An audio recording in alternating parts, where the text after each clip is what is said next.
Billionaire hotel tycoon. Ethan Carter had everything, except time for his disabled son. But when he secretly watched a kind-hearted waitress kneel down to feed the boy with more love and patience than he ever had, he realized something shocking. And what he did next? It changed her life forever. The crystal chandelier glowed softly above the private dining hall of Carter Grand Hotel, casting golden light over the neatly arranged tables. Ethan Carter sat at the corner booth, dressed in a sharp navy suit, his Rolex glinting under the light. But tonight, he wasn't thinking about business deals or board meetings. Tonight, he was watching. At a table by the window, his 6-year-old son, Lucas, sat quietly, his small hands resting on the table. His wheelchair was positioned neatly beside him, his legs motionless. Ethan's jaw tightened. Lucas had been born with a neuromuscular disorder, one that made walking nearly impossible. And despite all the money in the world, Ethan had never been able to fix it. He had hired the best doctors, the best therapists, the best caregivers. But what Lucas needed most? A father who was actually there. And Ethan, for all his wealth, all his power, had failed at that. Tonight was supposed to be their dinner together. But work had pulled him away. Again. And so, from a distance, he watched as his only son sat alone.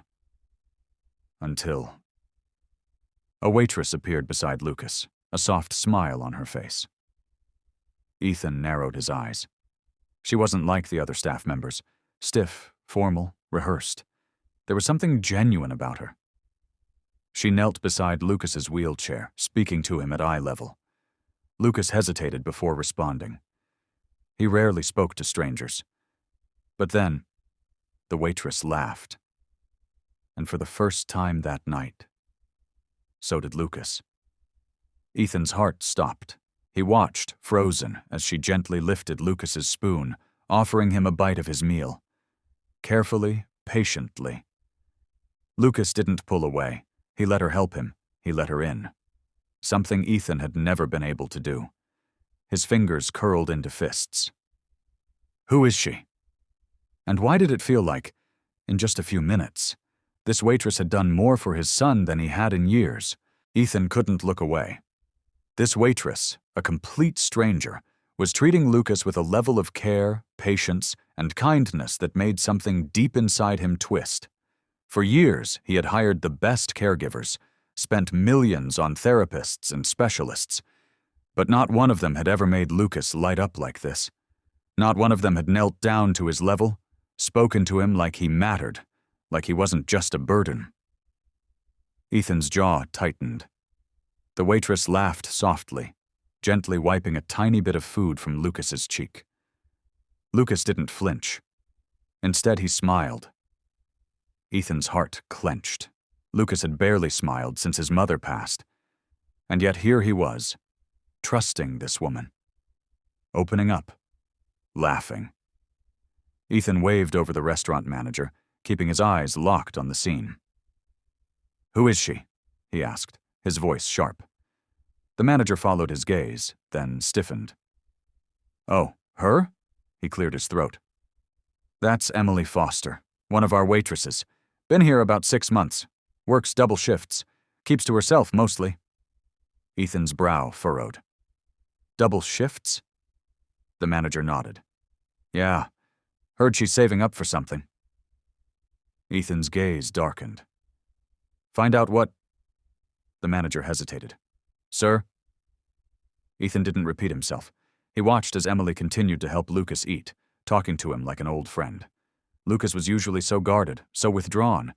But with Emily, he looked happy, safe. Ethan's fingers tightened around his glass. He had spent millions trying to help his son, and yet the person making the biggest difference was a waitress with nothing to her name. He didn't know why Emily Foster had walked into their lives tonight. But one thing was clear. She wasn't walking out. Ethan sat in complete silence, watching as Emily continued to interact with Lucas. She wasn't rushing. She wasn't treating him like a job. She was present. And Lucas? Lucas was letting her in. Something Ethan had spent 6 years failing to do. The manager returned, holding a small notepad, looking slightly nervous. "We did some checking, sir," he said.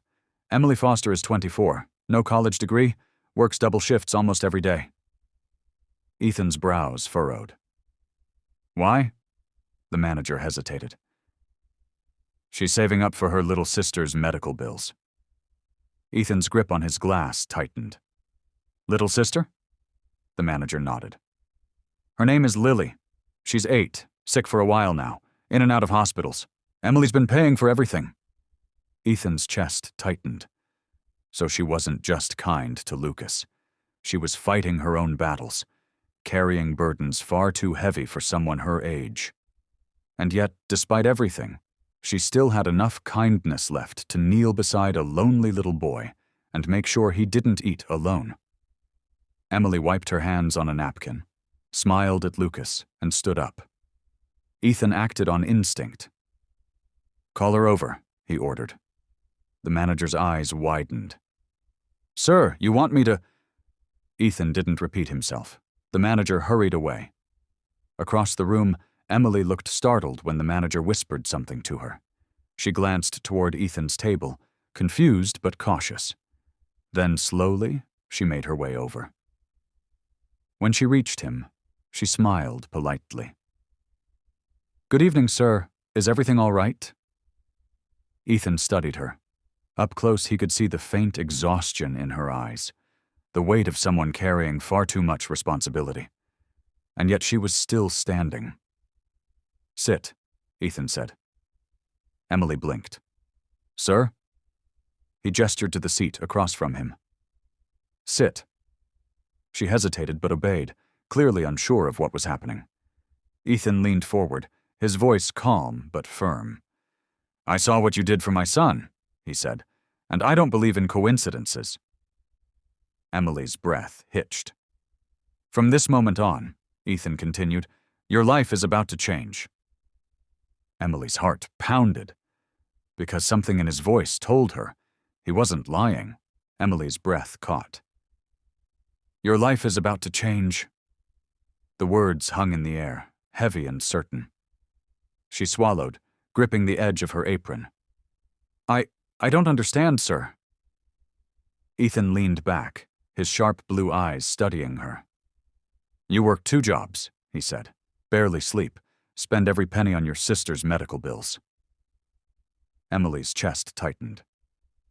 How did he know that? She glanced over at the restaurant manager, who was suddenly very interested in looking anywhere but at her. Ethan continued, his tone steady. "And yet, despite everything, you stopped to help a child that wasn't yours." "My child?" Emily lowered her gaze. "He was struggling. I just did what anyone would do." Ethan let out a short, humorless chuckle. "You think anyone would have done that?" He shook his head. "No, Miss Foster. People look away. People pretend not to see." He leaned forward, voice firm. "But you didn't." Emily felt her heartbeat in her throat. Why was this conversation making her feel so exposed?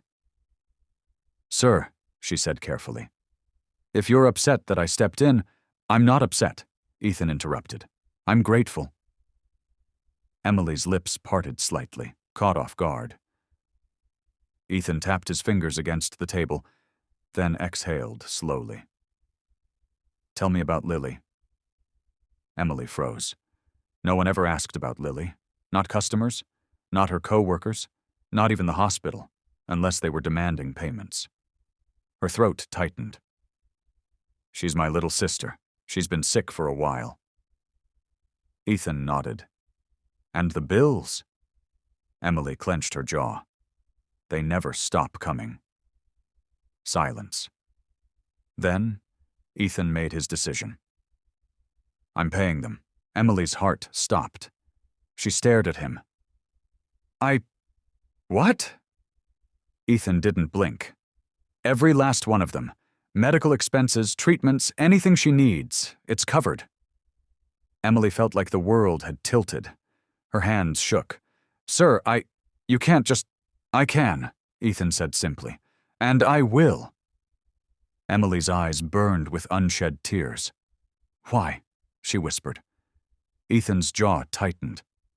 "Because for 6 years I've watched my son struggle," he admitted, "and tonight for the first time, I saw him happy." His voice softened. "Because of you." Emily's chest ached. This wasn't real. It couldn't be.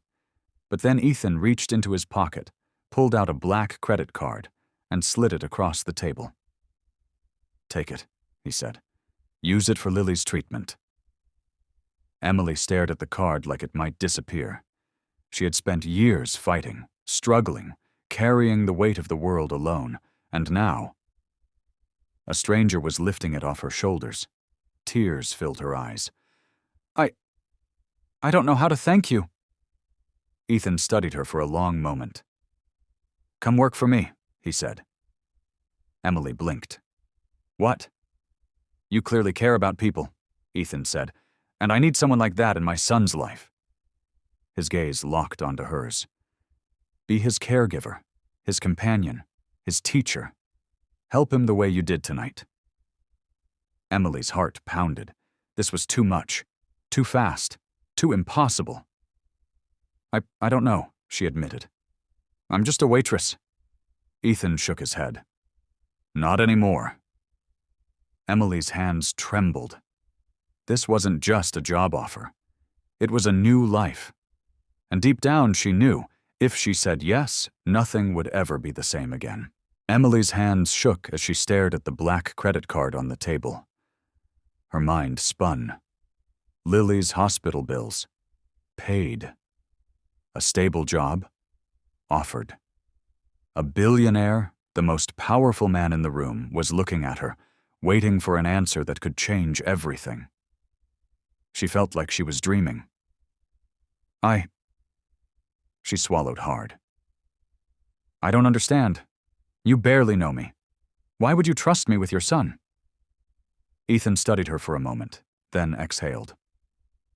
"I've spent 6 years hiring the best therapists, the best caregivers, the best specialists." His voice was calm, but there was something raw beneath it. "And not one of them has ever made Lucas smile the way you did tonight." Emily's chest tightened.